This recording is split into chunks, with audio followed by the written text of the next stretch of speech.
देखिए, नगर पालिकाओं के, नगर पंचायतों के और महानगर पालिकाओं के चुनाव हुए हैं नगर निगम के।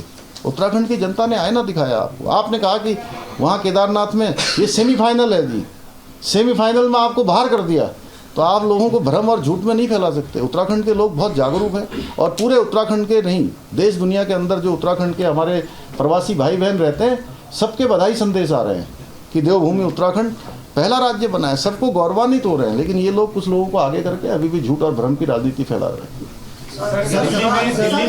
प्रधानमंत्री मोदी फिर से दोबारा आ रहे हैं सर, किस तरीके से देखते हैं सर? 27 तारीख में देखिए, प्रधानमंत्री जी का हमारे राज्य से बहुत जुड़ाव है, बहुत लगाव है।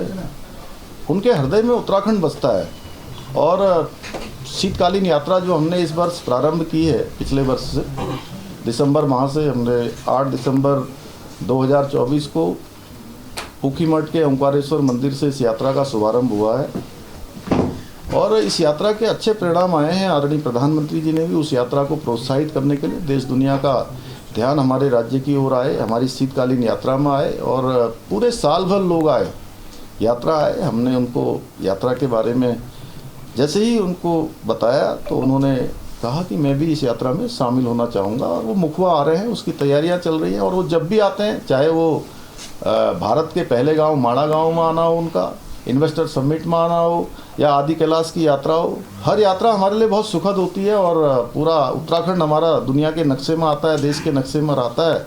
तो हम सब लोग और हरसिल के लोग, मुखवा के लोग, उत्तरकाशी के लोग, सीमांत क्षेत्र के हमारे तीर्थ पुरोहित, हमारे धार्मिक संगठनों के लोग, सभी लोग उनका स्वागत करने के लिए तैयार हैं।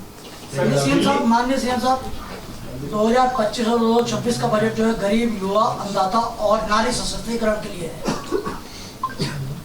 24 और 25 में जो बजट था, उस बजट के अंदर कौन से विभाग है जो अपना बजट खर्च नहीं कर पाए? नहीं, अभी तो ये वर्ष चल ही रहा है, ये अभी समीक्षा होगी। 30 तारीख जब आएगी ना, 30 मार्च को जब ये वर्ष समाप्त होगा तो उसके बाद उसका वो निकलेगा। लेकिन मैं समझता हूँ कि सभी लोग प्रयास कर रहे हैं। बहुत बहुत धन्यवाद। दिल्ली सीएम पर मैं रेखा गुप्ता जी को बहुत बधाई देता हूँ दिल्ली के मुख्यमंत्री के रूप में। और हमारी बहुत अनुभवी और लंबे समय से मैंने व्यक्तिगत रूप से भी हमने साथ में काम किया है। हम लोग युवा मोर्चा में भी साथी थे और उनके चुनाव के दौरान भी मैं उनके चुनाव क्षेत्र में भी गया था। मैं उनको बहुत बधाई देता हूं, उनके पूरे मंत्रिमंडल को बधाई देता हूं, दिल्ली वासियों को भी बहुत शुभकामनाएं देता हूं कि नई सरकार मिली है और आदरणीय मोदी जी के नेतृत्व में जिस प्रकार से आज पूरे देश के अंदर डबल इंजन की सरकारें बहुत तेज़ गति से विकास को आगे बढ़ा रही हैं, तो आदरणीय मोदी जी के मार्गदर्शन में दिल्ली की सरकार भी रेखा गुप्ता जी के नेतृत्व में तेज़ी से काम करेगी। और बहुत सारे जो संकल्प हमारी पार्टी ने दिल्ली के लोगों के समक्ष रखे थे, दिल्ली के लोगों ने भारतीय जनता पार्टी को आशीर्वाद दिया है, मोदी जी के नेतृत्व में वहाँ सरकार बनी है।